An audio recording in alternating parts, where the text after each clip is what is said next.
അടുത്ത നമ്മളെ പരിപാടി എന്ന് പറയുമ്പം ഒരു ഡ്രൈ ഫ്രൂട്ട്സ് ബോക്സാണ്. അതിനകത്ത് നമ്മൾ ഉപയോഗിക്കുന്നതെന്ന് പറയുമ്പം അണ്ടിപ്പരിപ്പ്, ബദാം, കറുത്ത മുന്തിരി, പിന്നെ പിസ്ത.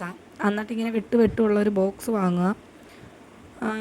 ഈ ഡ്രൈ ഫ്രൂട്ട്സിൻ്റെ എണ്ണം അനുസരിച്ച് ബോക്സിൻ്റെ വെട്ടിൻ്റെ എണ്ണവും കൂട്ടുകയും കുറയ്ക്കുകയൊക്കെ ചെയ്യാം. പിന്നെ നമ്മൾ ട്രാൻസ്പെറൻറ്റ് ഷീറ്റ് കടയിൽ വാങ്ങാൻ കിട്ടും. ട്രാൻസ്പെറൻറ്റ് ഷീറ്റും കൂടെ യൂസ് ചെയ്യുന്നുണ്ട് നമ്മൾ. ട്രാൻസ്പെറൻറ്റ് ഷീറ്റ് എടുത്തിട്ട് അതിൻ്റെ നീളവും വീതിയും എല്ലാം നോക്കിയിട്ട് കട്ട് ചെയ്തെടുക്കുക.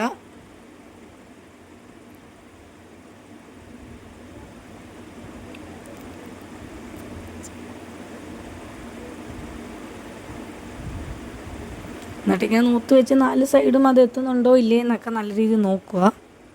അടുത്തായിട്ട് നമ്മൾ ചെയ്യാൻ പോകുന്നത് പറയുമ്പോൾ ഫ്ലെക്സ് ക്യുക്കില്ലേ, അതെടുത്തിട്ട് ബോക്സിൻ്റെ ബാക്ക് വശത്ത് ഇങ്ങനെ അങ്ങോട്ട് ഒഴിക്കുക. ഒഴിച്ചതിന് ശേഷം ട്രാൻസ്പെറൻറ്റ് ഷീറ്റ് ഇങ്ങനെ അങ്ങോട്ട് വെക്കുക.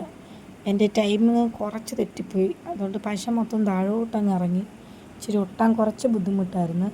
പെട്ടെന്ന് കയറി ആ ട്രാൻസ്പെറൻറ്റ് ഷീറ്റിൽ കയറി പിടിക്കരുത്. കാരണം ഈ പശയെന്ന് പറയുന്നത് ഇച്ചിരി ഉരുകുന്നൊരു സംഭവം, അത് കൈ കയറി പെട്ടെന്ന് അങ്ങ് പൊള്ളും. അതുകൊണ്ട് അതിൻ്റെ ബാക്ക് വശം വെച്ചൊക്കെ ഞാൻ ഇങ്ങനെ ഒട്ടിച്ച് അതിൻ്റെ മേളിൽ ഇങ്ങനെ നോക്കി. ഭയങ്കര ചൂടായിരുന്നു.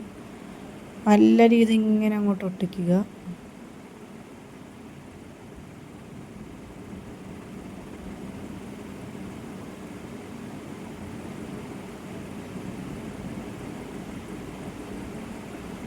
എന്നിട്ട് ഫ്രണ്ടിലോട്ട് ഇങ്ങനെ വലിച്ചിങ്ങനെ എത്തുന്നുണ്ടോ എന്ന് നോക്കുക. കറക്റ്റ് എത്തുന്നുണ്ട്.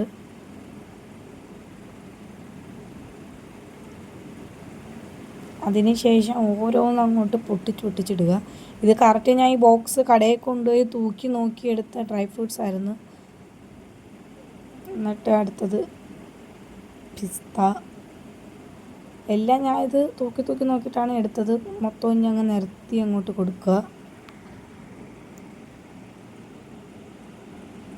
ഇനി ബദാമാണ്, അതും ഇങ്ങനെ നിരത്തി സെറ്റ് ചെയ്ത് വയ്ക്കുക. ഈ 4 ഡ്രൈ ഫ്രൂട്ട്സിന് നിങ്ങൾക്ക് ഏറ്റവും ഇഷ്ടപ്പെട്ട ഡ്രൈ ഫ്രൂട്ട്സ് ഏതാണെന്നൊന്ന് കമൻറ്റ് ചെയ്യുക.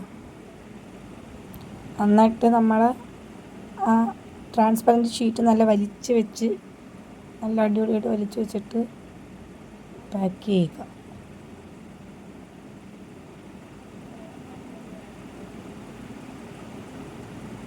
കുറച്ച് നേരം ഇങ്ങനെ പിടിച്ച് വയ്ക്കുക. നല്ല വലിച്ച് അങ്ങോട്ട് വെച്ചിട്ട് നല്ല രീതിയിൽ പിടിച്ച് വെച്ചിട്ട് പാക്ക് ചെയ്യുക.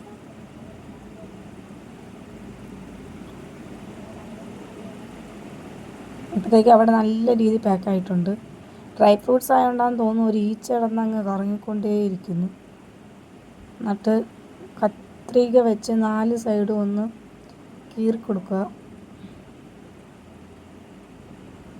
ഇതിനകത്ത് ഇങ്ങനെ കട്ട് ചെയ്യുക.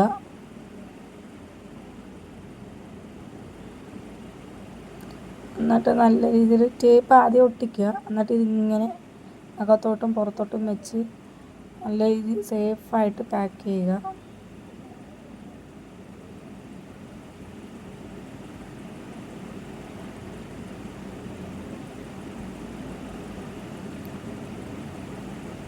ബാലൻസ് ആ 4 സൈഡും പൊന്തിയിരിക്കുന്ന ഭാഗങ്ങൾ ഇങ്ങനെ വെട്ടി കളയുക.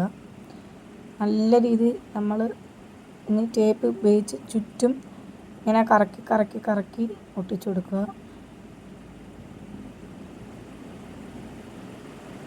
ഒരു വിധത്തിൽ അങ്ങോട്ടും ഇങ്ങോട്ടും കുലുങ്ങത്തില്ല, നല്ല രീതിയിൽ പാക്കായിട്ടുണ്ട്. ഇനി കുറച്ച് ഭംഗി കൂടാൻ വേണ്ടി കുറച്ച് നെറ്റ് എടുത്ത് 4 സൈഡ് ഇങ്ങനെ പിടിച്ചിട്ട് കുറച്ച് അല്ലറ ചില്ലറ പണി കാണിച്ച് കൂട്ടിക്കെട്ടുക.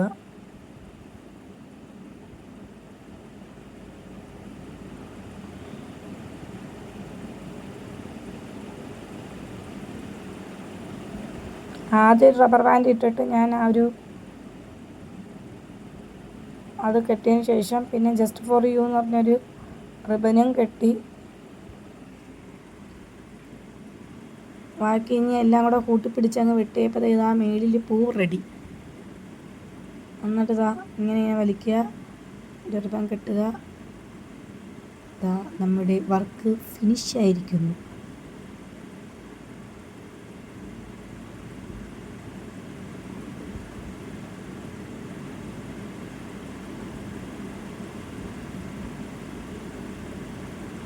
എങ്ങനെയുണ്ട്? അടിപൊളിയല്ലേ?